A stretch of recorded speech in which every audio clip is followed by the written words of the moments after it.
దోమలు కుడితే మలేరియా రావడం సాధారణమే. కానీ దోమలు కుడితే మలేరియా రాకుండా పోవడం గురించి తెలుసా?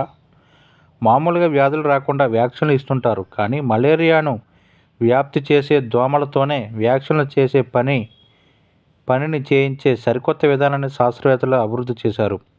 అంటే ఈ దోమలు కుడితే మలేరియా పరార్ అన్నమాట.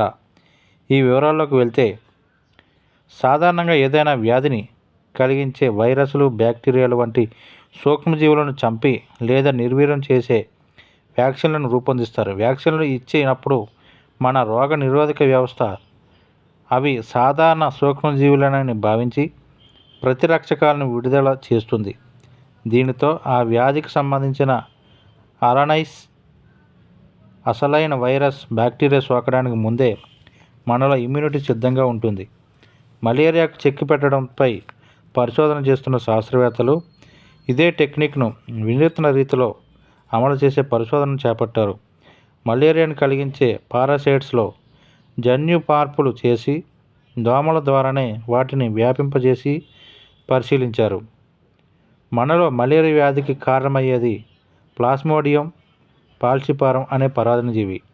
శాస్త్రవేత్తలు ఈ పరాన్నజీవిలోని జన్యు మార్పులను చేసి 24 గంటల్లోనే విస్తరించడం ఆగిపోయే GA1 రకాన్ని, 6 రోజుల తర్వాత విస్తరించడం ఆగిపోయే GA2 రకాన్ని సృష్టించారు.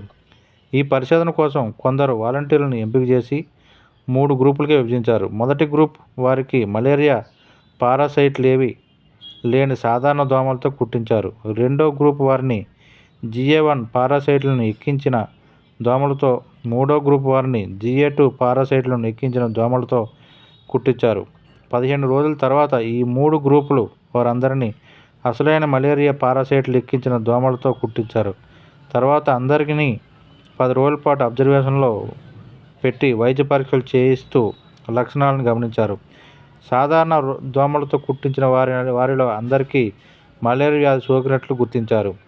24 గంటల జీవితకాలం మాత్రమే ఉన్న GA1 రకంతో ఇన్ఫెక్ట్ చేసిన వారిలో 87% మందికి మలేరియా సోకింది. అంటే 13% మందికే ఇమ్యూనిటీ వచ్చింది.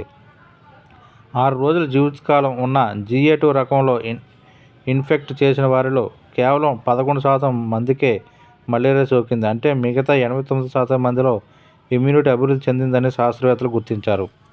మలేరియా పరాన్నజీవి మన శరీరంలోకి ప్రవేశించాక మొదట కాలేయంలోకి చేరుతుంది. ఇందుకోసం 4-5 రోజులు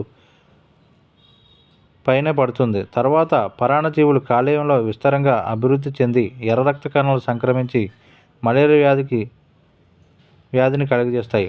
ఈ కారకాలతో ఒక రోజు జీవితకాలం ఉన్న GA1 రకం ప్రభావం చూపించలేదని, 6 రోజులు జీవితకాలం ఉన్న GA2 ప్రభావం చూపించిందని శాస్త్రవేత్తలు తేల్చారు. అయితే 6 రోజులు కాగానే GA2 రకం ఆటోమేటిక్గా నిర్వీర్యం అయిపోతుందని, శరీరంలో మాత్రం ఇమ్యూనిటీ వచ్చేస్తుందని గుర్తించారు.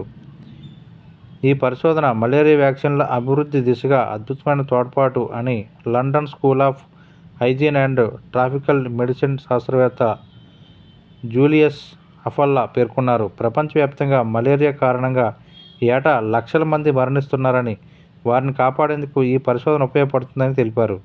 అయితే దీనిపై మరింత విస్తృత పరిశోధన చేసి అందుబాటులోకి తేవాల్సిన అవసరం ఉందని స్పష్టం చేశారు.